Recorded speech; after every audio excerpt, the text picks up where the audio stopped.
सुबह सूरज निकलते ही तीनों बहुएं पुराने कपड़े पहनकर घर के बाहर पड़ी अपनी बंजर जमीन पर पहुंच जाती हैं। उनके हाथों में फावड़ा, कुदाल और तसले होते हैं।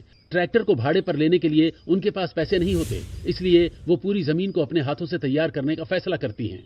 ट्रैक्टर नहीं है तो क्या हुआ, मेहनत करने वाले कभी हार नहीं मानते। आज अपने हाथों से ही इस बंजर जमीन को खेत बना देंगे।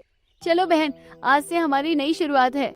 तीनों बहुएं घंटों तक कड़ी धूप में मिट्टी पलटती रहती हैं। कई बार कुदाल चलाने के बाद आखिरकार पूरी जमीन खेती के लायक बन जाती है। इसके बाद तीनों गांव के सरकारी नल पर पहुंचती हैं, बाल्टियां भर भर कर पानी लाती हैं और पूरे खेत में डालना शुरू कर देती हैं। इतना पानी तो हमने जिंदगी में कभी नहीं ढोया। धान की खेती में पानी ही सबसे बड़ी ताकत है। पूरा दिन मेहनत करने के बाद वे धान के बीज पानी भरी जमीन में बो देती हैं। कुछ दिनों बाद पानी में छोटे छोटे हरे पौधे निकल आते हैं। तीनों बहुएं खुशी से झूम उठती हैं। देखो, हमारे बीज अंकुरित हो गए हैं। अब इन्हें निकाल कर असली खेत में रोपना होगा।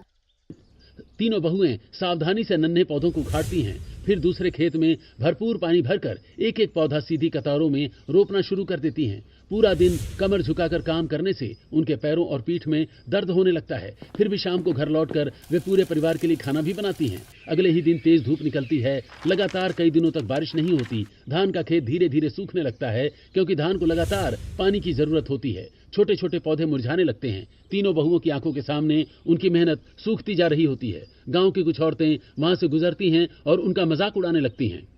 अरे तुम लोग गरीब थी और गरीब ही रहोगी।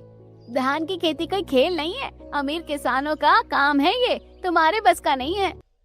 तीनों बहुएं एक दूसरे की तरफ देखती हैं। हम हार नहीं मानेंगे।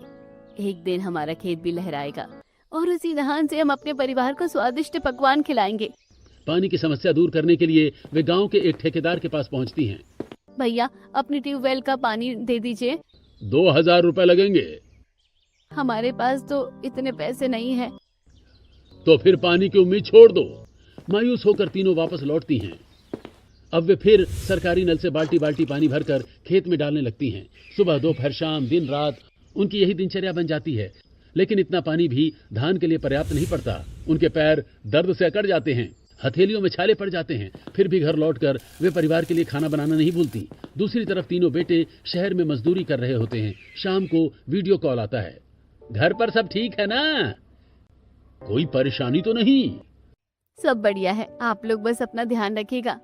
तीनों बहुएं अपनी सारी तकलीफ छिपाकर झूठ बोल देती हैं। कुछ दिनों बाद अचानक लगातार 2-3 दिन मूसलाधार बारिश शुरू हो जाती है। लेकिन इस बार तीनों बहुएं पहले से तैयार होती हैं। उन्होंने खेत के किनारों पर कई गहरे गड्ढे बना रखे होते हैं और उनके ऊपर पन्नी लगा रखी होती है।